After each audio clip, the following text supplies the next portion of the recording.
السلام علیکم ورحمۃ اللہ وبرکاتہ. نحمده ونصلی علی رسولہ الکریم. اما بعد فاعوذ باللہ من الشیطان الرجیم.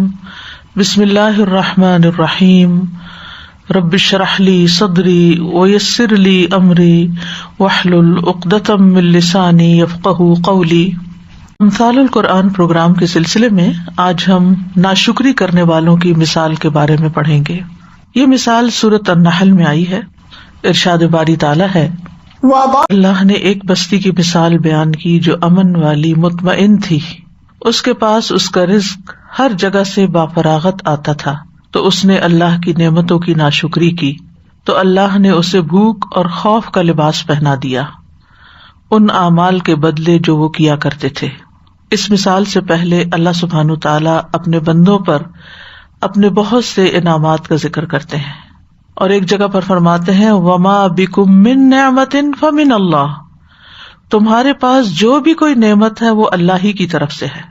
اور نعمتوں میں ہر طرح کی نعمتوں کا ذکر اس سورت میں کیا گیا ہے. اس کو سورۃ النعم بھی کہا جاتا ہے، نعمتوں والی سورت، جس میں کھانے پینے کی نعمتوں کے علاوہ آس پاس بکھری ہوئی نعمتیں، رہنے کے لیے گھروں کی نعمت، پھر اسی طرح گھروں کی مختلف قسمیں، جیسے مویشیوں کی کھالوں سے بنائے ہوئے گھر جن کو تم اپنے سفر اور قیام کے دوران ہلکا پاتے ہو، پھر مویشیوں کی اون، پشم، بالوں سے حاصل کردہ جو سامان بنتے ہیں.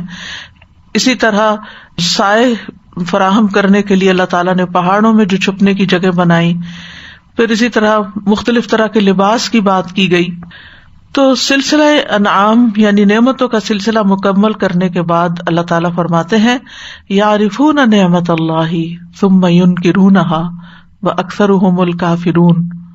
وہ اللہ کی نعمت کو پہچانتے ہیں پھر اس کا انکار کرتے ہیں، اور ان میں سے اکثر ناشکرے ہیں. اس کے بعد اللہ تعالیٰ نے ناشکری کرنے والوں کو دھمکی بھی سنائی کہ فعلیہم غضب من اللہ ولہم عذاب عظیم، کہ ان لوگوں پر اللہ کا بڑا غضب ہے اور ان کے لیے بہت بڑا عذاب ہے. اور اس کے اختتام میں آیت 109 میں فرمایا لا جرم انہم فی الآخرۃ ہم الخاسرون. کوئی شک نہیں کہ یہ لوگ آخرت میں بھی خسارہ اٹھانے والے ہیں. اور پھر اس کے بعد اللہ سبحانہ تعالیٰ نے ایک مثال ایسی بستی کے ساتھ بیان کی جن کو دنیا میں عذاب دیا گیا تھا کیونکہ انہوں نے اللہ کی نعمتوں کی ناشکری کی تھی. تو اللہ نے انہیں دوسروں کے لیے سبق اور عبرت بنا دیا کہ جو بھی اللہ کی نعمتوں کی ناشکری اور ناقدری کریں گے تو ان کا حال یہی ہوگا. حقیقت یہ ہے کہ انسانوں کی کوئی بھی آبادی، کوئی بھی علاقہ جب امن و اطمینان سے رہ رہا ہو، ان کے درمیان رزق کی فراوانی ہو، پھر اللہ سبحانہ تعالیٰ ان کے پاس کوئی ہدایت دینے والا بھی بھیج دے، جیسے مکہ والوں کے پاس محمد صلی اللہ علیہ وسلم کو بھیجا گیا تھا، تو ایک صورت تو یہ ہے کہ وہ اللہ تعالیٰ کی اس نعمت کی قدر کرے، اس انسان، اس پیغمبر کی بات کو مانے اور مزید نعمتیں حاصل کریں، دنیا میں بھی اور آخرت کی بھی. اور دوسری صورت یہ ہے کہ اس کا انکار کرے اور اس کے بعد اللہ کے عذاب کے مستحق ہوں، جیسا کہ اس کے اگلی آیت میں آتا ہے وَلَقَدْ جَاءَهُمْ رَسُولٌ مِّنْهُمْ فَكَذَّبُوهُ. یقیناً ان کے پاس ایک رسول انہی میں سے آیا تو انہوں نے اس کو جھٹلا دیا. فَأَخَذَهُمُ الْعَذَابُ وَهُمْ ظَالِمُونَ. تو ان کو عذاب نے پکڑ لیا اور وہ ظالم تھے. تو یہاں اللہ تعالیٰ دونوں رویوں کے بارے میں بتا رہے ہیں کہ جو نعمتوں پر شکر ادا کرے اس کا حال کیا ہوتا ہے، اور جو ناشکری کرے اس کا انجام کیا ہوتا ہے.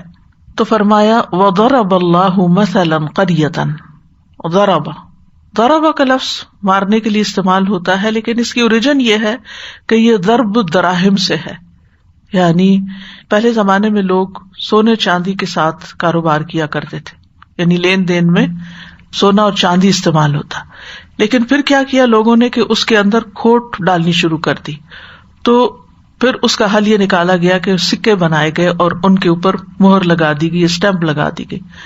تو اس کے لیے ضرب الدراہم کا لفظ استعمال ہوتا ہے، تاکہ اس علامت یا وہ جو اسٹیمپ ہے یا جو مہر ہے اس کے اوپر لگی ہوئی، اس سے پہچان لیا جائے کہ اس سکے کی ویلیو کیا ہے، اور اس طرح دیکھتے ہی اس کو پہچان لیا جائے.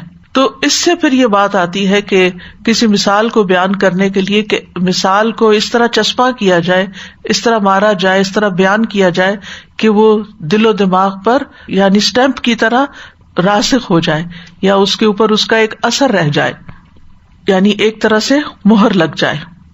تو اللہ سبحانہ وتعالیٰ نے ایک مثال بیان کی، کس طرح کہ وہ ذہن کے اندر ثبت ہو جائے. اور مثلاً مثل کے معنی ہے ایک بات جو دوسری سے ملتی جلتی ہو، یعنی مثال وہ چیز جس کے ذریعے دوسری بات کا مطلب واضح کیا جا سکے. اور مثال یہاں کس بات کی بیان ہو رہی ہے؟ قریۃً. قریہ کہتے ہیں اس جگہ کو جہاں لوگ جمع ہو کر آباد ہو جائیں. اسی طرح جمع ہونے والے لوگوں کو بھی قریہ کہا جاتا ہے.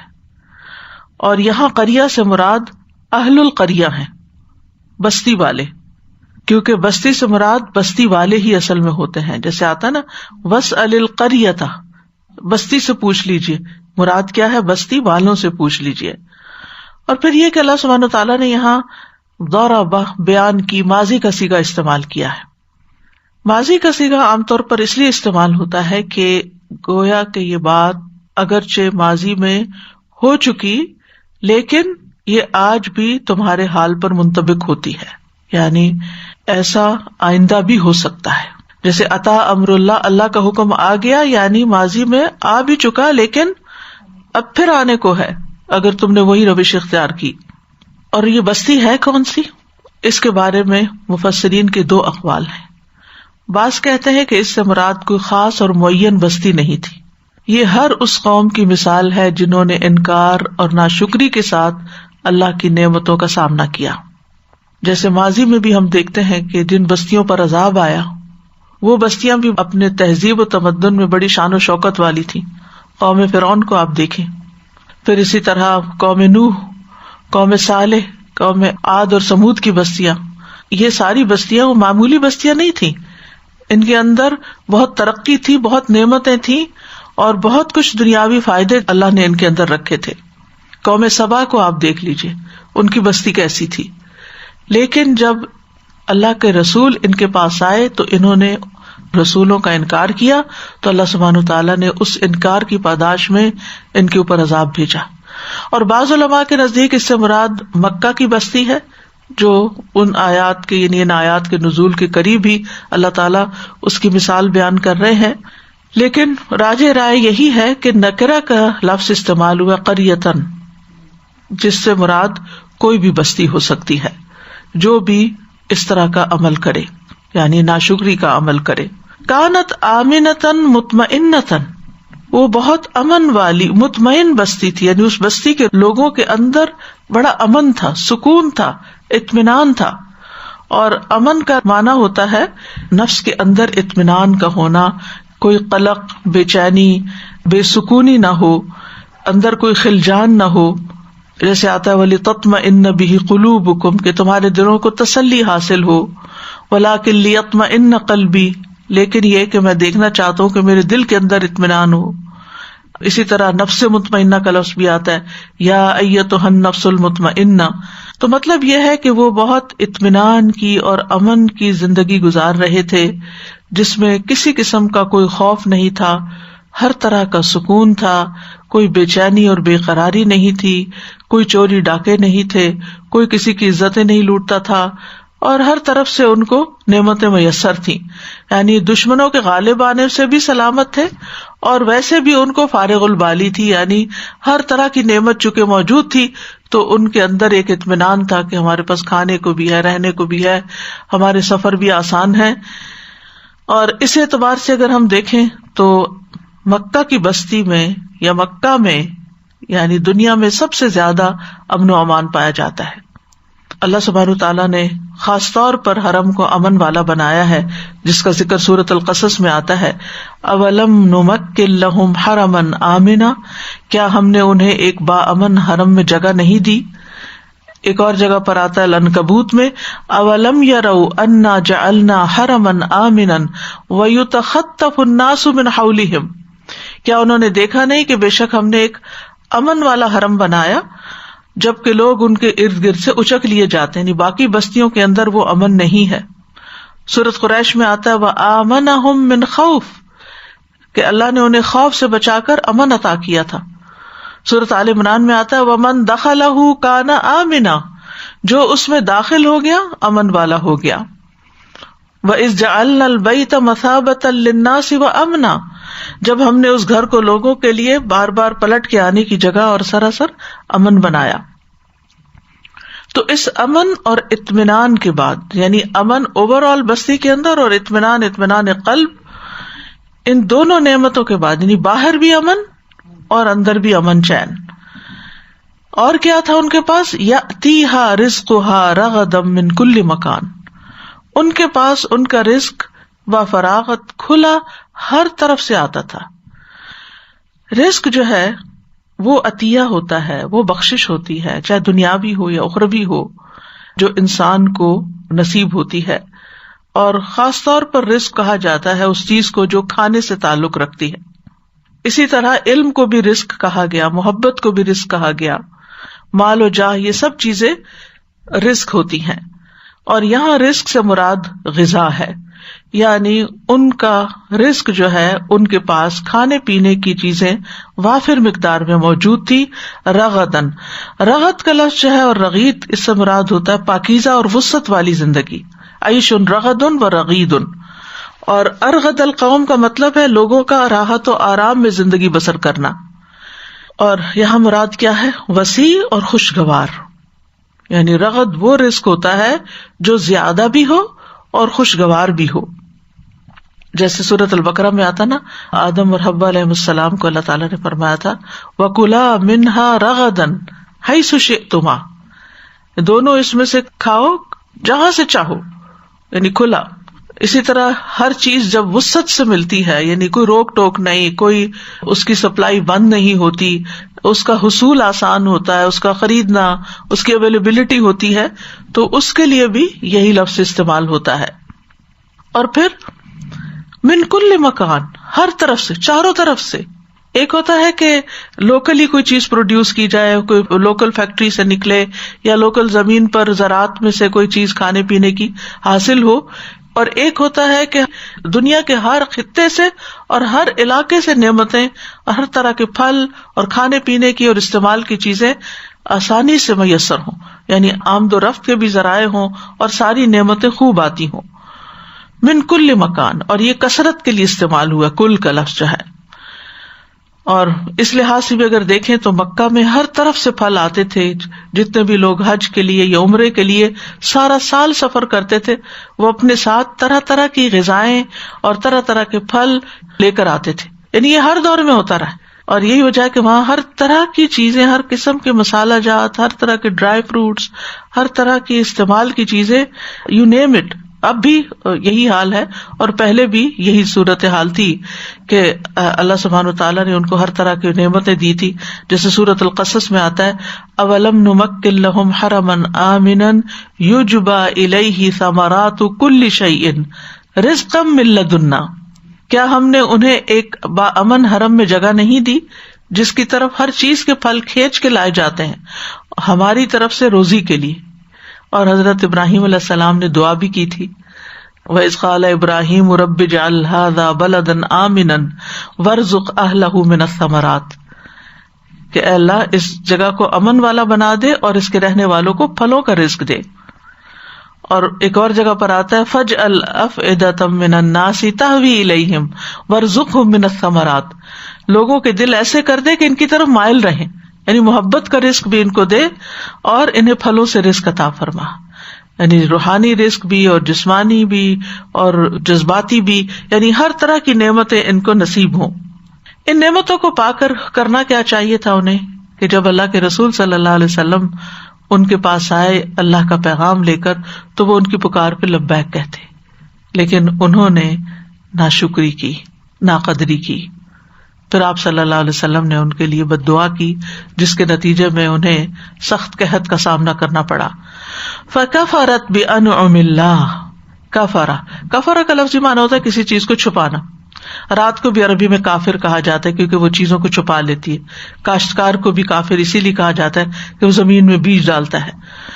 لیکن اصطلاح میں کفر کا معنی نعمت کی ناشکری کر کے اسے چھپانا ہے. اور اسی طرح کسی چیز کا انکار کر دینا، حق کو چھپانا، انکار کرنا. بِأَنْعُمْ، انعم جو ہے یہ نعمت کی جمع ہے، اور ایک قول یہ بھی ہے کہ یہ نعما کی جمع ہے، جس طرح بأسا کی جمع ابعس ہے، نعما کی انعم ہے.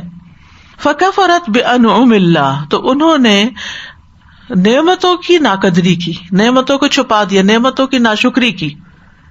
یعنی جو ان کو اللہ تعالیٰ نے رزق دیا تھا اس کی بھی پرواہ نہیں کی، پھر جو رسول آیا وہ قرآن لایا، اور اس کا جو وجود تھا ان کے درمیان ان کی رہنمائی کرنے کے لیے، ان سب چیزوں کا انہوں نے انکار کر دیا، ان کو جھٹلا دیا اور ان کی مخالفت شروع کر دی.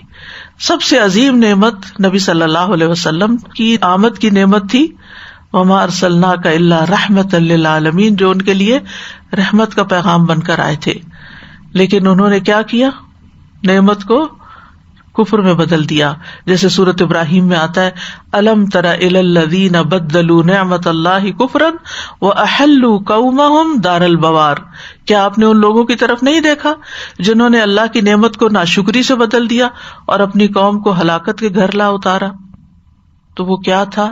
وَأَذَاقَهَا اللَّهُ لِبَاسَ الْجُوعِ وَالْخَوْفِ، کھانے کی جگہ جوع اور امن کی جگہ خوف. فَأَذَاقَ، اذاق چکھایا، ذوق سے. ذوق تھوڑی چیز کو کھانے یا چکھنے کے لیے بھی استعمال ہوتا ہے، زیادہ چیز کھانی ہو تو عقل لفظ استعمال ہوتا ہے. تو اللہ سبحانہ وتعالیٰ نے عذاب کے لیے ذوق کا لفظ استعمال کیا ہے. اگرچہ لغوی اعتبار سے اس میں قلت ہے، لیکن اس کے ساتھ ہی کثرت کے معنی کی صلاحیت بھی موجود ہے. یعنی لغوی اعتبار سے قلیل چیز کے کھانے کے لیے استعمال ہوتا ہے، لیکن آپ نے دیکھا ہوگا کہ کچھ چیزیں تھوڑی سی بھی چکھ لی جائے نا تو ان کا ذائقہ جو ہے یا ان کا جو احساس ہے، جیسے کوئی کڑوی چیز یا کوئی کھٹی چیز یا مرچیں، جیسے اب مرچ آپ تھوڑی سی بھی کھا لیں تو آپ دیکھیں کہ کتنی دیر تک آپ کو چکھا ہی ہوتا ہے آپ نے اس کو، لیکن آپ کے اوپر اس کے اثرات موجود ہوتے ہیں یعنی دیر تک. فَأَذَاقَهَا اللَّهُ لِبَاسَ الْجُوعِ، اللہ نے اس کو بھوک کا لباس چکھا دیا. یعنی لباس تو وہ چیز ہوتی ہے جو پہنی جاتی ہے. قَدْ أَنزَلْنَا عَلَيْكُمْ لِبَاسًا يُوَارِي سَوْآتِكُمْ، ہم نے تم پر لباس اتارا تاکہ تمہارے سطر ڈھانکے. یعنی لباس وہ چیز ہوتی ہے جو انسان کو پورے کا پورا چھپا لیتی.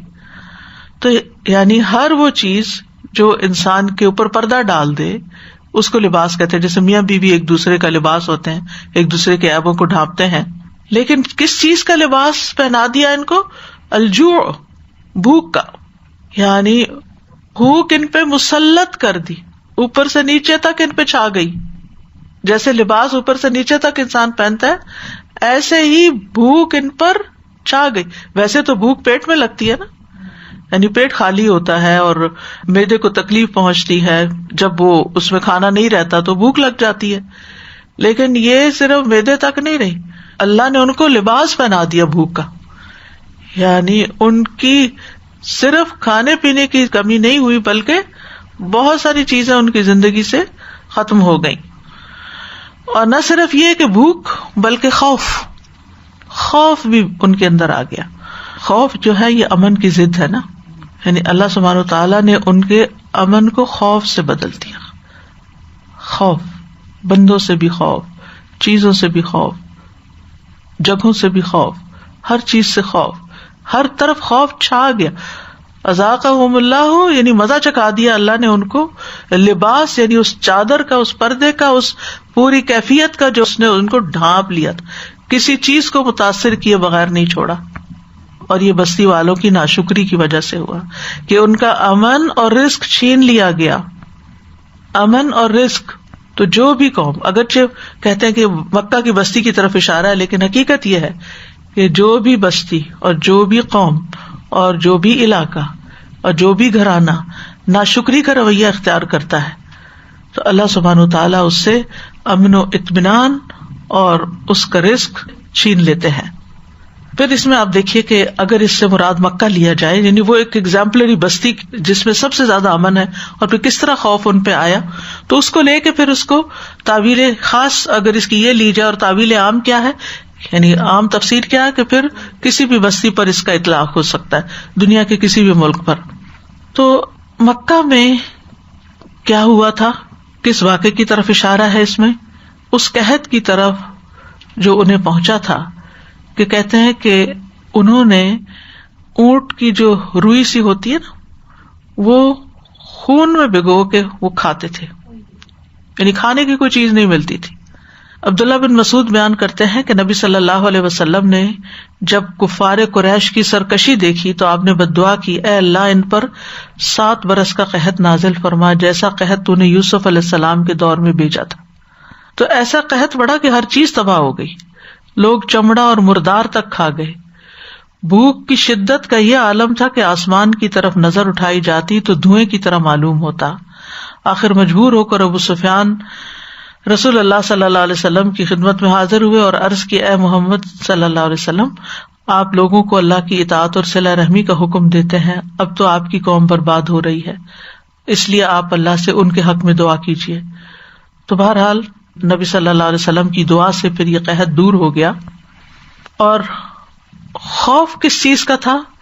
جب نبی صلی اللہ علیہ وسلم ہجرت کر کے مدینہ آ گئے تو پھر ان لوگوں کو یعنی مکہ والوں کو یہ خوف رہتا تھا کہ کہیں آپ طاقت نہ پکڑ جائیں اور پھر ہمیں آ کے دبوچ نہ لیں، اور بالآخر وہی ہوا کہ مکہ فتح ہو گیا اور ان کو ہزیمت اٹھانی پڑی۔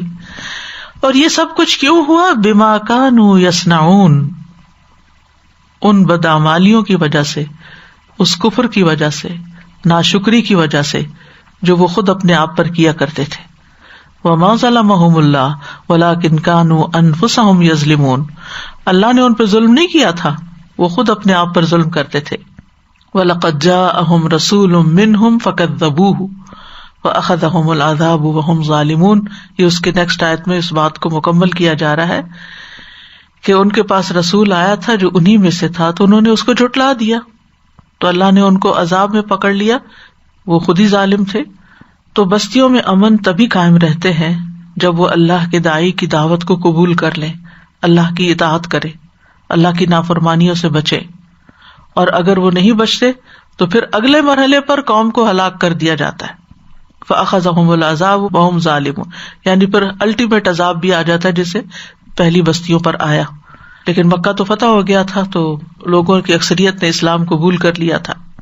تو اس مثال کی عمومی یا اجمالی وضاحت کچھ یوں ہے کہ اللہ سبحانہ وتعالیٰ نے کفران نعمت کے وبال پر لوگوں کو وارن کرنے کے لیے، ناشکری کے انجام پر تنبیہ کرنے کے لیے ایک بستی کو بطور مثال پیش کیا ہے۔ جو بستی امن و امان والی تھی، اس کے لوگ آسودہ حال تھے، انہیں کسی طرف سے لوٹ مار کا اندیشہ نہیں تھا، کسی کے حملے کا اندیشہ نہیں تھا کہ کوئی ہمارے اوپر حملہ آور ہو جائے گا، اور ہر طرف سے رزق بسہولت آسانی سے ہر دم آتا رہتا تھا چاروں طرف سے۔ لیکن جب اس بستی نے اللہ کی نعمتوں کی ناشکری کی تو اللہ سبحانہ وتعالیٰ نے اس بستی کو بھوک اور خوف کا لباس پہنا دیا، یعنی امن کی جگہ ہر جگہ خوف ہی خوف تھا اور بندہ بندے سے ڈرنے لگا۔ تو اس سلسلے میں اگر ہم دیکھیں قوم سبا کی مثال تو وہ بھی بڑی عبرتناک ہے، جس میں بہت بڑا سبق ہے۔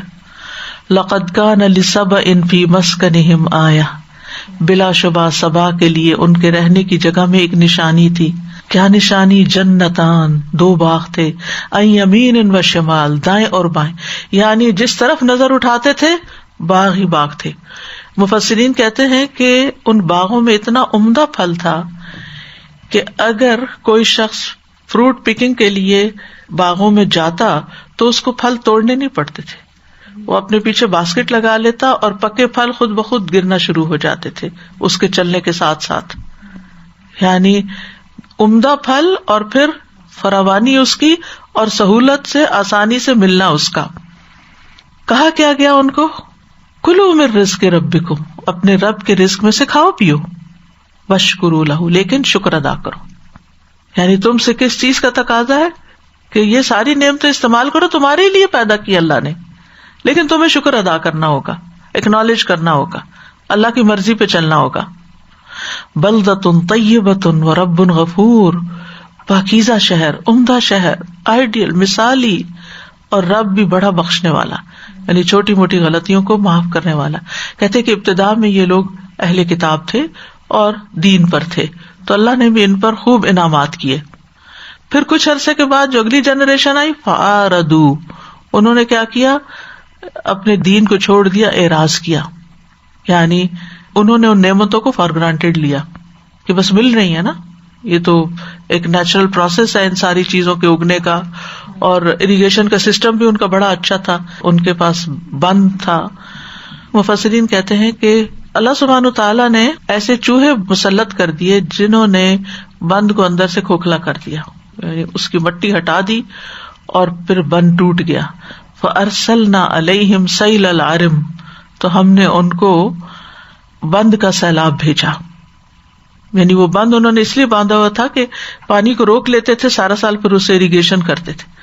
تو وہی بند جو تھا اس کی دیواریں ٹوٹی اور پانی جو تھا ان کی بستیوں کی طرف آ گیا، ان کے کھیتوں کی طرف آ گیا. نتیجہ کیا ہوا کہ یہ قوم تتر بتر ہو گئی، کوئی شام کی طرف، کوئی وہاں سے نکل کر ایران کی طرف، کوئی مدینہ کی طرف، یعنی پوری دنیا میں. اور ان کی مثال دی جانے لگی کہ یعنی کسی قوم کو بکھرنا یا ان کے اندر تفریق ہونا جیسے قوم سبا بکھر گئی تھی، یعنی اس کی مثال دی جاتی.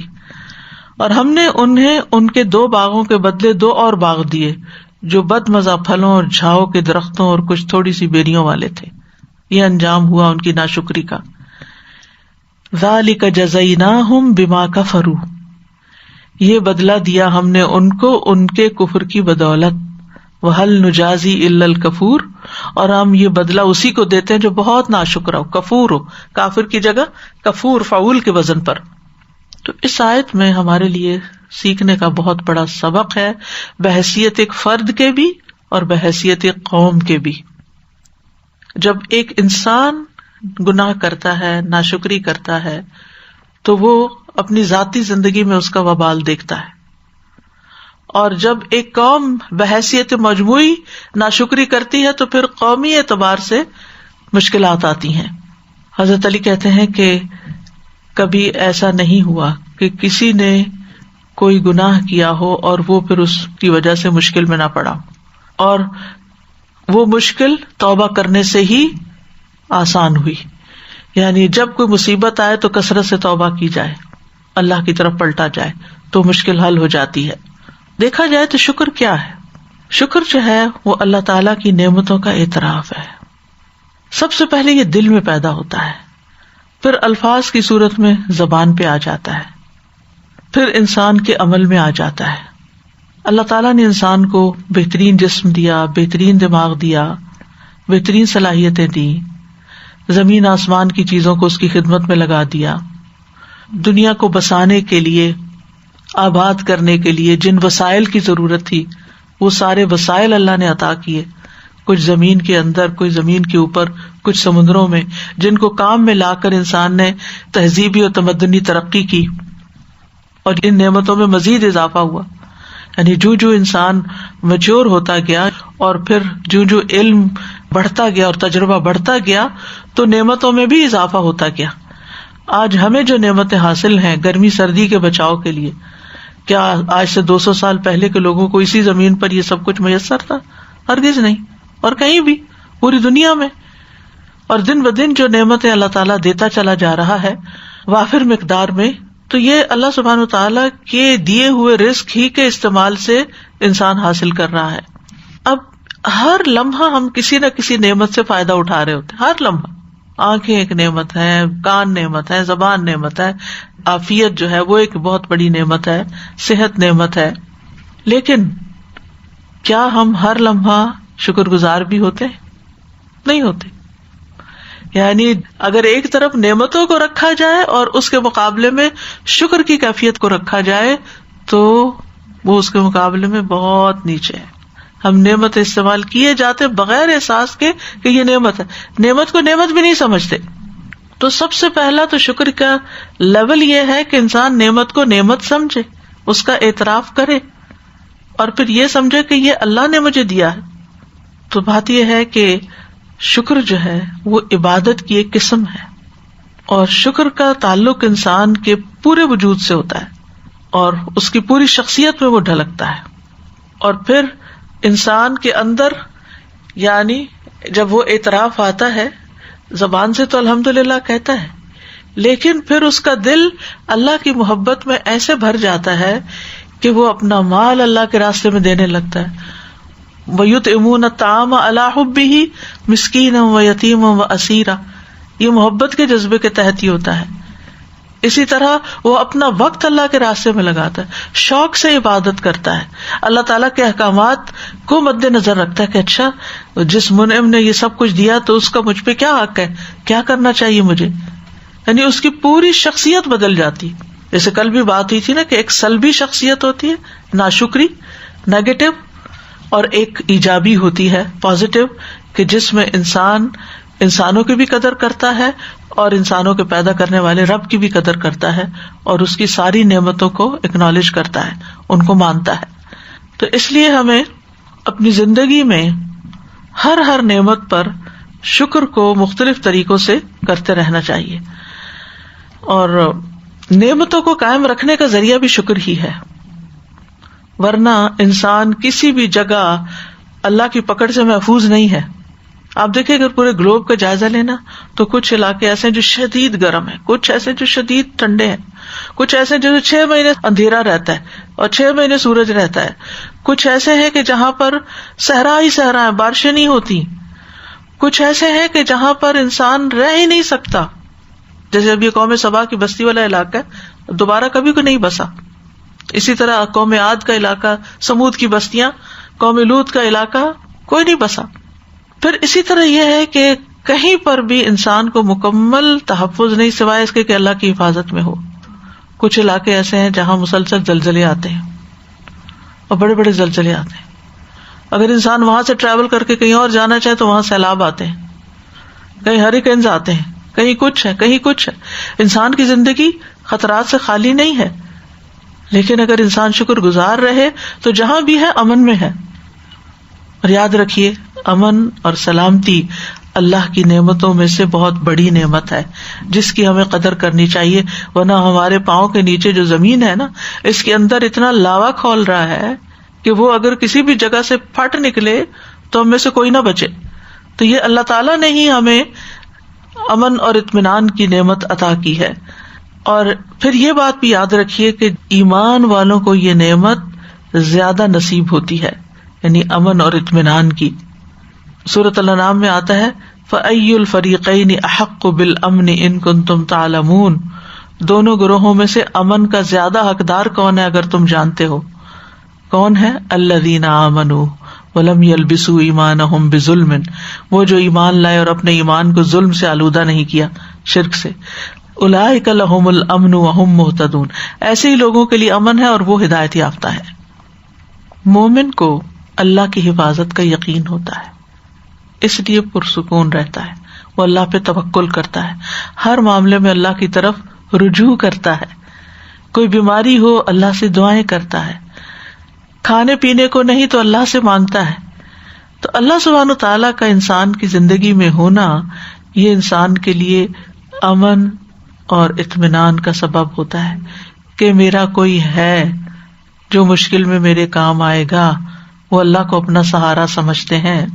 اور اگر اللہ کی رسی نہیں تھامی ہوئی, اللہ کا سہارا نہیں تھاما ہوا, تو پھر انسان امن میں ہو ہی نہیں سکتا, قلق کا شکار ہوگا.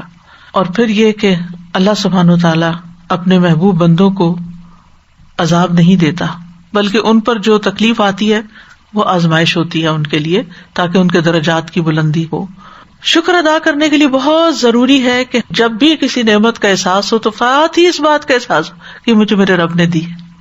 کوئی آپ کی تعریف کرتا ہے کسی بنیاد پر, آپ نے کوئی کھانا بہت اچھا پکایا, آپ نے کوئی کام بہت اچھا کیا, کسی کی مدد کی, تو کوئی آپ کو اپریشیٹ کرنے لگتا ہے کہ فلاں شخص تو بڑا ہی قابل ہے. اب وہ جو سنتا ہے تو فخر اور غرور کا شکار نہ ہو, یعنی تعریف سننے والا جب تعریف سنے تو وہ کیا کہے, ھذا من فضل ربی لیبلونی ااشکر ام اکفر. یہ تو میرے رب کا فضل ہے, مجھے آزما رہا ہے کیا میں اس پہ شکر گزار ہوتا ہوں یا ناشکری کرتا ہوں. تو یاد رکھیے کہ ہر خیر اللہ کے ہاتھ میں ہے اور اسی کی طرف سے ہے, لہذا ہمیں اسی کی طرف رجوع کرنا چاہیے, اسی کا شکر ادا کرنا چاہیے. پھر یہ کہ نعمتوں کو شمار نہیں کیا جا سکتا, زمین ایک نعمت ہے، آسمان نعمت ہے، پہاڑ نعمت ہے، ہواؤں کا چلنا نعمت ہے، بارش نعمت ہے، کشتیوں کا چلنا نعمت ہے، سواریاں ہمارے لیے نعمت ہے، مویشی جانور ہمارے لیے نعمت ہے، کھانے پینے کی چیزیں جو مختلف قسم کی ہیں، جن میں پھل بھی ہیں اور غلہ بھی ہے، اناج بھی ہے اور گوشت بھی ہے اور دودھ بھی ہے اور بے شمار قسم کی چیزیں، یہ ساری چیزیں نعمت ہیں۔ لباس ایک نعمت ہے، اللہ سبحانہ تعالیٰ نے اس کو اتارا اور طرح طرح کی اس کے ذریعے انسان خوبصورتی اختیار کرتا ہے، مختلف رنگوں کا لباس، مختلف مٹیریل کا لباس، پھر کائنات کے اندر ہر چیز میں رنگ کا ہونا، یہ بذات خود کتنی بڑی نعمت ہے، اور اسی سے ایک چیز دوسرے سے ڈسٹنگوش بھی ہوتی ہے۔ پھر زمین کے اندر بہت سے خزانے ہیں، آسمان سے رزق برستا ہے، آسمان سے نعمتیں آتی ہیں۔ ہماری زندگی خود ایک بہت بڑی نعمت ہے، ہمارے جسمانی اعضاء بہت بڑی نعمت ہے، صحت اور وقت بہت بڑی نعمت ہے۔ رسول اللہ صلی اللہ علیہ وسلم نے فرمایا 2 نعمتیں ایسی ہیں اکثر لوگ ان کی قدر نہیں کرتے، ایک تندرستی اور دوسرے فراغت۔ پھر اسی طرح طبیعت کا خوش ہونا، یعنی دل کی خوشی اور اطمینان، کسی چیز سے لذت حاصل ہونا، یہ بھی ایک نعمت ہے۔ نبی صلی اللہ علیہ وسلم ایک مجلس میں آئے کہ آپ کے سر پہ پانی کا اثر تھا، یعنی آپ غسل کر کے آ رہے تھے، تو ہم میں سے بعض لوگوں نے عرض کیا آج ہم آپ کو دیکھ کر خوش ہو رہے ہیں، یعنی آپ آئے ہیں، اور تو آپ نے فرمایا ہاں اللہ کا شکر ہے۔ پھر لوگوں نے خوشحالی کا ذکر کیا کہ اللہ نے ہمیں بہت نعمتیں دی ہیں، تو آپ نے فرمایا متقی آدمی کے لیے دولت مند ہونے میں کوئی حرج نہیں، اور متقی کے لیے صحت دولت سے بہتر ہے، کیونکہ صحت ہوگی تو بہت سی نیکیوں کے کام کر سکے گا۔ اور آپ نے فرمایا طبیعت کا خوش ہونا بھی اللہ کی نعمت ہے کہ ہمیں خوشی محسوس ہو۔ وطیب النفس من النعم، اور کتنی دفعہ ہمیں یہ نعمت نصیب بھی ہوتی ہے لیکن اس پر ہم اللہ کا شکر ادا نہیں کرتے، جب اداسی اور پریشانی ہوتی پھر اللہ کو یاد کرتے ہیں۔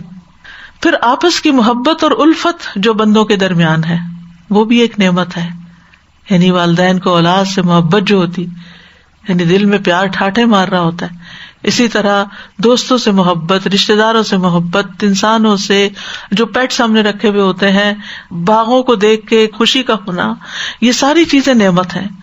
اولاد ہو، مال ہو، یہ ساری چیزیں۔ پھر سب سے بڑی نعمت تو نعمت اسلام ہے، رسول کا بھیجا جانا، قرآن کا ملنا، قل بفضل اللہ وبرحمتہ فبذلک فلیفرحوا ھو خیر مما یجمعون۔ اسی طرح قرآن و سنت کی تعلیمات جو ہیں یہ سب بھی نعمت ہیں۔ سورۃ البقرہ میں آتا ہے وَاذْكُرُوا نِعْمَتَ اللَّهِ عَلَيْكُمْ وَمَا أَنزَلَ عَلَيْكُمْ مِنَ الْكِتَابِ وَالْحِكْمَةِ، اور اللہ کے احسان کو یاد رکھو جو اس نے تم پر کیا اور جو تم پر کتاب و حکمت نازل کی جس کے ذریعے وہ تمہیں نصیحت کرتا ہے۔ تو قرآن ہو یا سنت ہو، اس میں جتنی بھی باتیں ہیں ہمارے لیے ایک ایک آیت نعمت ہے، اور ایک ایک حکم نعمت ہے، اور ایک ایک ڈائریکشن جو ہمیں دی گئی ہے، جو رہنمائی ہماری کی گئی ہے، چاہے قرآن میں ہو یا نبی صلی اللہ علیہ وسلم کی حدیث میں ہو، وہ ساری کی ساری نعمت ہے۔ پھر اللہ سبحانہ وتعالیٰ نے ہمیں ایک مکمل دین دیا، الیوم اکملت لکم دینکم واتممت علیکم نعمتی، کہ آج میں نے تمہارا دین کامل کر دیا اور اپنی نعمت تمام کر دی۔ یعنی پورا دین جب مل گیا تو سمجھے ہر طرح کی نعمتیں مل گئی۔ یعنی جب تک انسان کے پاس صرف مادی نعمتیں ہیں نا، دنیا کی دولت اور نعمت، وہ ادھوری نعمتیں ہیں۔ جب انسان کی زندگی میں دین آتا ہے، قرآن آتا ہے، اور پھر اس کو وہ پوری طرح سمجھ لیتا ہے تو نعمت کی تکمیل ہو جاتی ہے۔ پھر آپ دیکھیے دین کی آسانیاں بھی نعمت ہے کہ مختلف اوقات میں جب ہم کچھ احکامات پر عمل نہیں کر سکتے تو یہ سب کچھ کیا ہے، اگر محسوس کریں تو نعمت ہے۔ یہ چند ایک نعمتیں اس لیے گنوائی ہیں کہ یہ وہ چیزیں ہیں جن سے ہمارا دن رات واسطہ پڑتا ہے، اور ہم ان کو بعض اوقات نعمت کی بجائے اپنے لیے زحمت سمجھ رہے ہوتے ہیں، دین کو مشکل سمجھ رہے ہوتے ہیں کہ ہے دین پر عمل کرنا پڑے گا، اس سے بھاگتے ہیں۔ بعض اوقات انسانوں سے بھاگتے ہیں کہ یہ کوئی کام نہ کہہ دیں ہمیں، غریبوں سے بھاگتے ہیں کہ کہیں یہ ہم سے کچھ سوال نہ کر لیں، یا اسی طرح اور بہت ساری چیزیں، حالانکہ وہ بھی ہمیں نیکی کا ایک موقع دینے کے لیے آتے ہیں۔ کسی نعمت کا بعض اوقات چلے جانا وہ بھی ایک نعمت ہے، کیونکہ اللہ سبحانہ وتعالیٰ اس کے بدلے میں ہمیں صبر کی جو توفیق عطا کرتے ہیں، اور پھر اس کے بدلے میں جو اس سے بہتر عطا کرتے ہیں، وہ ہمارے لیے ایک بہت بڑی نعمت ہوتی ہے۔ یعنی صبر کیا ہے، انما یوفی الصابرون اجرہم بغیر حساب۔ تو ہمیں نعمتوں کا شکر ادا کرنا چاہیے، امام ابن قیم کہتے ہیں کہ شکر تمام منازل سے اونچا ہے، جتنی بھی منزلیں ہیں نا ان میں سب سے اونچا بلند مقام رکھتا ہے۔ یہ نصف ایمان ہے، ایمان کے 2 حصے، آدھا شکر ہے آدھا صبر ہے، اور شکر 5 قواعد پر مبنی ہے۔ نمبر 1، شکر کرنے والے کا مشکور کے لیے عاجزی اختیار کرنا، دوسرا اس سے محبت کرنا، تیسرا اس کی نعمت کا اعتراف کرنا، چوتھا اس نعمت کی وجہ سے اس کی تعریف کرنا، اور 5واں اس نعمت کو ناپسندیدہ کاموں میں استعمال نہ کرنا، یعنی منعم نے جو چیزیں پسند نہیں کی اس میں استعمال نہیں کرنا۔ تو گویا شکر کے اندر مزید 5 چیزیں آ گئی، عاجزی، محبت، نعمت کا اعتراف، دینے والے کی تعریف اور اس کا صحیح استعمال۔ اور پھر یہ ہے کہ آغاز شکر کا ہوتا ہے نعمتوں کو پہچاننے سے، اور کمال ہوتا ہے ان نعمتوں کو اللہ کی رضا میں خرچ کرنے سے۔ یعنی ایک چیز آپ کو مل گئی، پھر آپ اس کو لگاتے کہاں ہے، مال آپ کو ملا، اب آپ کرتے کیا ہے۔ لیکن افسوس یہ کہ بہت سے لوگ جب نعمتیں ان کو ملتی ہیں تو وہ ان کو اللہ کی ناراضگی میں استعمال کرنا شروع کر دیتے ہیں۔ اگر ہم زبان سے کہتے بھی رہیں کہ الحمدللہ بہت کچھ ہے، اللہ کا بڑا فضل ہے، اور اس فضل کو ہم ویسٹ کریں، ضائع کریں، اسراف کر کے اور دکھاوا کر کے، تو آپ سوچیے کہ پھر ہم نے کیا کمایا۔ تو یاد رکھیے کہ نعمتوں کو پہچاننا جو ہے نا، یہ بھی ایک نعمت ہے، اور شکر ادا کرنا بھی ایک نعمت، شکر کی توفیق ملنا بھی۔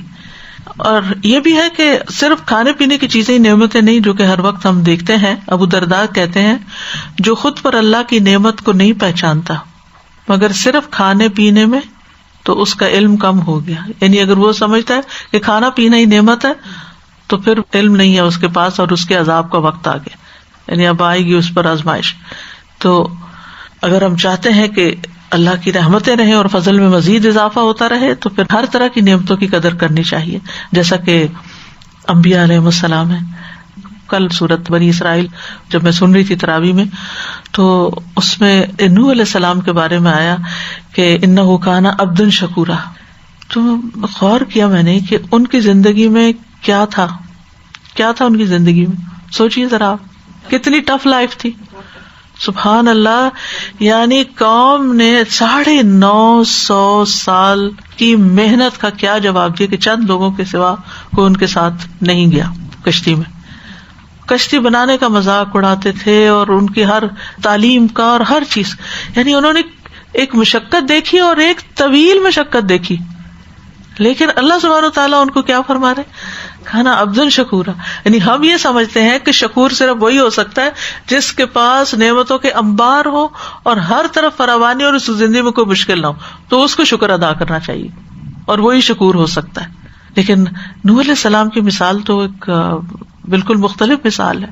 اس سے یہ پتہ چلتا ہے کہ یہ ایک رویہ ہے شکر گزار ہونا۔ یعنی جو شکر گزار ہوتا ہے نا، وہ ہر حال میں ہی ہوتا ہے، کیونکہ وہ اپنے رب کو، دینے والے کو پہچانتا ہے اور اس پر اعتماد کرتا ہے، ٹرسٹ کرتا ہے کہ اگر کوئی تکلیف بھی اس کی طرف سے آئی ہے تو اس میں بھی اس نے میرے لیے کوئی خیر ہی رکھی، اس پر بھی وہ مسکرا اٹھتا ہے، وہ ناراض نہیں ہوتا۔ اور اگر کوئی نعمت ملی ہے تو ضرور میرے لیے کوئی نیکی کمانے کا موقع آ رہا ہے، مال ملا ہے، کوئی اور چیز ملی ہے، تب میں اس کو اگر صحیح راستے پہ استعمال کروں گا، اللہ کے راستے میں دوں گا، اور زیادہ میری نعمت میں اضافہ ہوگا، اللہ کی رضا میں اضافہ ہوگا۔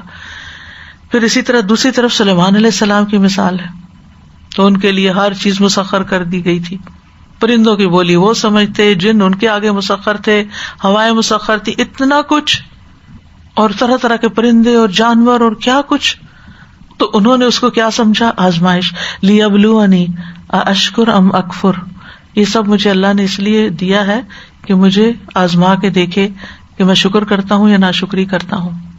تو ایک پیغمبر جو ہے انتہائی تکلیف میں اور شکر گزار ہے، اور ایک انتہائی نعمتوں میں اور وہ اس کو آزمائش سمجھ کر اس پر شکر گزار ہے۔ ابراہیم علیہ السلام کے بارے میں آپ دیکھیں، شاکرا لانعمہ اجتباہ وہداہ الی صراط مستقیم، کس طرح ابراہیم علیہ السلام شکر گزار بندے تھے۔ خود نبی صلی اللہ علیہ وسلم، افلا اکون عبدا شکورا، میں اللہ کا شکر گزار بندہ نہ بنوں، طویل قیام کرتے، طویل سجدے کرتے، طویل دعائیں مانگتے اور روتے۔ تو شکر جو ہے یہ ہماری زندگی میں بہت اہم ہے، یہ ایک عبادت ہے۔ وَاعْبُدُوهُ وَاشْكُرُوا لَهُ، اس کی عبادت کرو، اسی کا شکر ادا کرو، الیہ ترجعون، اسی کی طرف تم لوٹ کر جاؤ گے۔ بل اللہ فاعبد وکن من الشاکرین. عبادت و شکر ساتھ ساتھ آ رہا ہے. اللہ ہی کی عبادت کیجیے اور شکر کرنے والوں میں سے ہو جائیے. دن اور رات کا آنا جانا یہ بھی اس لیے ہے کہ ہم شکر گزار بنے. وَهُوَ الَّذِي جَعَلَ اللَّيْلَ وَالنَّهَارَ خِلْفَةً لِمَنْ أَرَادَ أَن يَذَّكَّرَ وَأَرَادَ شُكُورًا. یعنی یہ تبدیلی جو ہے اللہ والوں کے لیے کیا ہے؟ شکر کا باعث بنتی ہے. وہ دن آتا ہے تو شکر کرتے ہیں, وہ رات آتی ہے تو شکر کرتے ہیں. تو نعمتوں کے دیے جانے کا اصل مقصد ہی شکر گزاری ہے. یعنی اتنی بے شمار آیتیں ہیں کہ وقت نہیں ہے. افرأیتم الماء الذی تشربون اانتم انزلتموہ من المزن ام نحن المنزلون لو نشاء جعلناہ اجاجا فلولا تشکرون. ہم چاہیں تو پانی کھارا کر دیں تمہارا, شکر کیوں نہیں کرتے؟ اور شکر کا فائدہ خود انسان کو ہی ملتا ہے. ومن یشکر فانما یشکر لنفسہ. شکر گزار جو ہے وہ عذاب سے بچا لیا جاتا ہے. جب قوم لوط پر عذاب آیا تو آل لوط کو بچا لیا گیا. اس کے بعد فرمایا نعمت من عندنا کذالک نجزی من شکر. آل لوط کو بچایا جانا شکر کی بنا پر تھا. شکر گزار انسان کائنات پر بھی غور و فکر کرتا ہے, اس سے عبرت لیتا ہے. شکر گزار انسان کو بلند مقام ملتا ہے. کھا کر شکر ادا کرنے والا صبر کرنے والے روزے دار کی طرح ہے. بغیر کسی وجہ کے اگر کوئی الحمدللہ رب العالمین کہتا ہے تو 30 نیکیاں لکھ دی جاتی ہیں, 30 برائیاں مٹا دی جاتی ہیں. قیامت کے دن سب سے بہترین بندے الحمادون ہوں گے, جو سب سے زیادہ اللہ کی تعریف کرنے والے, کیونکہ جب انسان شکر کرتا ہے تو سب سے پہلے منہ سے تعریف ہی پھر نکلتی ہے. اور قیامت کے دن شکر گزاری کے بارے میں بھی پوچھا جائے گا کہ جو نعمتیں دی تھی ان کا ساتھ پھر کیا تم نے.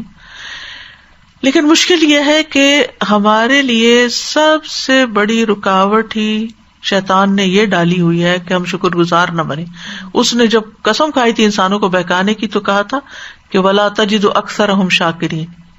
یعنی شیطان جو ہے وہ انسان کو شکر گزار نہیں ہونے دیتا. اس کا ہدف ہی یہ ہے کہ وہ بندوں سے ناشکری کروائے.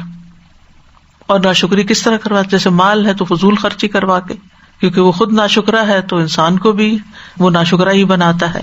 اور پھر ناشکری جو ہے یہ نعمتوں کے زوال کا سبب بھی ہے, اس لیے اس سے بچنا چاہیے. جیسے اس آیت میں اور اس مثال میں ہمیں بتایا گیا ہے کہ وہ بستی بہت فلرشڈ تھی, بہت اعلیٰ ترین نعمتوں سے نوازی ہوئی تھی, لیکن ناشکری کی وجہ سے ساری نعمتیں اس کی چلی گئیں. تو چاہے کفر ہو یا شرک ہو یا گناہ اور نافرمانیاں ہو, غرور اور تکبر ہو یا بوسٹنگ ہو, فخر ہو کہ یہ تو میری محنت ہے, انما اوتیتہ علی علم من عندی, یہ تو میرے علم کی بنا پر ہے, یہ تو میری کوشش ہے, اس سے پھر نعمتیں چلی جاتی ہیں. جیسے قارون کا انجام ہوا, جیسے فرعون کا انجام ہوا. پھر اسی طرح یہ ہے کہ اگر انسان اپنی نعمتوں کو شیئر نہیں کرتا تو بھی نعمتوں کا زوال ہو جاتا ہے. جیسے باغ والوں کا قصہ آتا ہے سورۃ القلم میں, انا بلوناہم کما بلونا اصحاب الجنہ. ان کے ساتھ کیا ہوا تھا جب انہوں نے کہا کہ ہم غریب مسکین کو کچھ نہیں دیں گے, تو ان کے باغ پہ فطاف علیہا طائف من ربک وہم نائمون فاصبحت کالصریم. کٹی ہوئی کھیتی کی طرح باغ ہو گیا, سارا باغ جل گیا. جو نعمتوں کو شیئر نہیں کرتا, ایک فرشتہ مقرر کیا جاتا ہے جو صرف یہی بد دعا کرتا رہتا ہے کہ اللہم آتی منفقا خلفا, یہ دعا دیتا ہے دینے والے کو, اور اللہم آتی ممسکا تلفا, اللہ جو روکتا ہے نعمتوں کو, دوسروں کے ساتھ شیئر نہیں کرتا, اس کی نعمتوں کو برباد کر دے. دینے والے کو اور دے, اور جو نہیں دیتا اس کا وہ بھی ضائع ہو جائے. تو نعمت روکنے سے نعمت چھن جاتی ہے. اور اس میں وہ خوبصورت حدیث ہے, نبی صلی اللہ علیہ وسلم نے فرمایا اللہ اپنے بندوں کو نفع پہنچانے کے لیے کچھ لوگوں کو بطور خاص نعمتیں عطا کرتا ہے. یعنی وہ ان کو ویسا ذہن دیتا ہے, ویسا ماحول دیتا ہے, ویسی اپرچونٹیز دیتا ہے, ہر طرح کی وہ نعمتیں سمیٹ لیتے ہیں, چاہے علم کی ہو, چاہے مال کی ہو, چاہے اولاد ہو یا کوئی بھی. اللہ تعالیٰ ایسے وسائل اور ذرائع اس بندے کے لیے پیدا کر دیتا ہے کہ جس میں اس کو خوب نعمتوں سے نوازا جاتا ہے. لیکن یہ ساری کی ساری چیز اس کے لیے امتحان ہوتی ہے. تو فرمایا کچھ لوگوں کو بطور خاص نعمتیں عطا کرتا ہے, اگر وہ خرچ کرتے رہتے ہیں, دیتے رہتے ہیں, تو وہ انعامات برقرار رہتے ہیں, یعنی ان کی نعمتوں میں اضافہ ہوتا رہتا ہے. اور اگر وہ رک جائیں کہ لوگ اتنا دے چکے ہیں, بس کافی, انف از انف, بہت ہو گئی, اب کب تک دیتے رہنا ہے ان کو, تو وہ ان سے سلب کر کے, ان سے لے کے دوسروں کو عطا کر دیتا ہے. اللہ تعالیٰ اپنی جناب سے بھی دوسروں کو دے سکتا ہے، لیکن ان سے لے کے یعنی وہ ٹرانزیشن ہو جاتی ہے، کسی اور کی طرف منتقل ہو جاتی ہے، اس بندے سے چلی جاتی ہے. بعض اوقات ہم بندوں کی قدر نہیں کرتے، والدین کی قدر نہیں کرتے، حالانکہ اللہ تعالیٰ نے کیا حکم دیا، انشکر لی ولوالدیک، لیکن ہم ان کی روک ٹوک کو یا ان کے بڑھاپے کو یا ان کی بیماری کو اپنے لیے وبال جان سمجھتے ہیں اور ان کا شکر ادا نہیں کرتے، ان کے ساتھ احسان کا رویہ اختیار نہیں کرتے، جس کے نتیجے میں کیا ہوتا ہے کہ اللہ تعالیٰ ان کی خدمت کا کام کسی اور سے لے لیتا ہے، کسی اور کو سعادت بخش دیتا ہے، ان کی دعائیں کسی اور کے لیے ہو جاتی ہیں، ان کا انتظام کچھ اور کر دیتا ہے. تو اس لیے نعمتوں کو شیئر کرتے رہنا چاہیے، ورنہ ناشکری سے حال وہی ہوتا ہے جو اس بستی کا ہوا جس کا یہاں پر ذکر کیا گیا. تو کرنے کے کام یہ ہے کہ سب سے پہلے تو ہم نعمتوں کا اعتراف کریں، پھر نعمتوں پہ شکر ادا کریں. سب سے افضل شکر الحمدللہ ہے، اور نعمت ملنے پر الحمدللہ کہنا اس کا بہترین نعم البدل ہے. اور وہ شکر جو اسلام کی چوٹی ہے، یعنی ہائیسٹ مقام اور لیول پر ہے، 3 چیزوں پر خاص طور پر مشتمل ہے. دل کا اللہ کی تمام نعمتوں کا اعتراف کرنا جو خود کو ملی ہو یا کسی کو بھی ملی ہو، یعنی کسی کو بھی اگر ملا ہے تو اس پہ بھی اللہ کا شکر ہے کہ اللہ نے اس کو اولاد دی، اللہ کا شکر ہے اللہ نے اس کو جاب دی، اللہ کا شکر ہے اللہ نے اس کو اپنا نیا گھر دیا. یعنی کسی کی نعمت پر حسد نہیں کرنا بلکہ اس پر بھی شکر. دوسری بات یہ کہ نعمتوں کا اظہار کرنا، فَأَمَّا بِنِعْمَةِ رَبِّكَ فَحَدِّثْ، اس کا اظہار کرنا اور ان کی بنا پر اللہ کی حمد کرنا. آپ دیکھیں آج حالات یہ ہے کہ کسی کے پاس ملینز بھی ہے نا، تو جب اس سے پوچھا جائے کیسی گزر بسر ہو رہی، کچھ نہ پوچھو مہنگائی کا حال کیا ہے، ہر وقت نیگیٹو جملہ بولیں گے، ہر وقت کوئی ایسی بات کرے. اتنا اللہ نے دیا، یہ سوچو کہ اللہ نے دیا کیا ہے. اگر مہنگائی ہے تو اس کے باوجود تم خرید سکتے ہو، مہنگائی ہوئی تو کیا ہوا. آپ دیکھیے کہ کتنے ہی ملٹی ملینرز ایسے ہوتے ہیں کہ جنہوں نے ایسی لیبرز کا خون نچوڑا ہوتا ہے کہ جن کو تھوڑی تھوڑی تنخواہ دے کے ان سے کام لے کے وہ مالدار بنے ہوئے ہوتے ہیں. اگر وہ بیچارے بیمار ہو جائیں یا کام نہ کر سکیں تو جس طرح ان کو ریجیکٹ کیا جاتا ہے اور جس طرح ان کو ذلیل کیا جاتا ہے، ایک عجیب تکلیف دہ چیز ہے. تو ضروری ہے کہ انسان نعمتوں کا اظہار بھی اچھی طرح کرے اور ان کو حقداروں کے ساتھ شیئر بھی کرے. اور تیسری چیز جو خاص طور پر آتی ہے کہ اللہ تعالیٰ کی اطاعت اور عبادت کا رویہ اختیار کیا جائے. ابن قیم کہتے ہیں دل کا شکر عاجزی انکساری کے ساتھ ہوتا ہے، زبان کا شکر تعریف اور اعتراف کے ساتھ ہوتا ہے، اور اعضاء کا شکر اطاعت اور فرمانبرداری کے ساتھ ہوتا ہے. ساری باتوں کا خلاصہ کر دیا ابن القیم نے. دل کا شکر عاجزی اور انکساری سے، زبان کا شکر تعریف اور اعتراف کے ساتھ، اور اعضاء کا شکر اطاعت اور فرمانبرداری سے. انسان اگر شکر کے لیے ساری زندگی سجدے میں پڑا رہنا تو شکر ادا نہیں ہوتا. ہر لمحے اور ہر سانس پہ اور ہر لقمے پہ اور ہر مشروب کے گھونٹ پہ شکر ادا کرنا واجب ہے، لیکن ہم کر نہیں پاتے.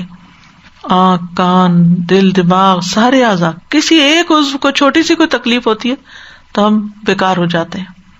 اور پھر یہ ہے کہ شکر کی ادائیگی میں اپنے فرائض کی ادائیگی نہ بھولیں. اطاعت کے کاموں میں اپنے فرائض اور ذمہ داریاں، چاہے فرائض نماز کے ہوں یا روزے کے، یا پھر جو ہماری کوئی جاب ہے یا کام ہے یا ڈیوٹی ہے یا پیرنٹس کی حیثیت سے یا باقی زندگی میں جو فرائض ہیں.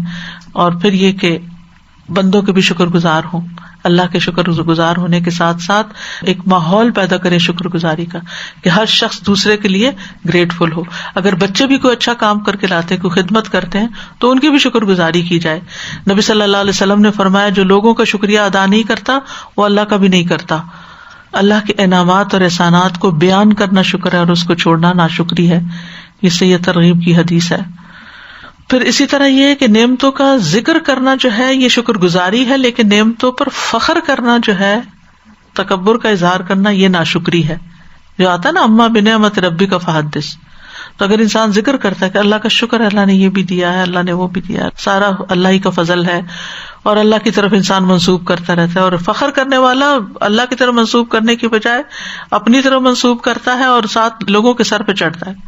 پھر اسی طرح یہ ہے کہ قناعت جو ہے یہ بھی شکر میں ہے، یعنی تھوڑا بھی ملے تو رونے نہیں بیٹھ جانا چاہیے کہ تھوڑا کیوں ہے، اس پہ بھی شکر ادا کرتے رہے، وہ بھی زیادہ ہو جائے گا.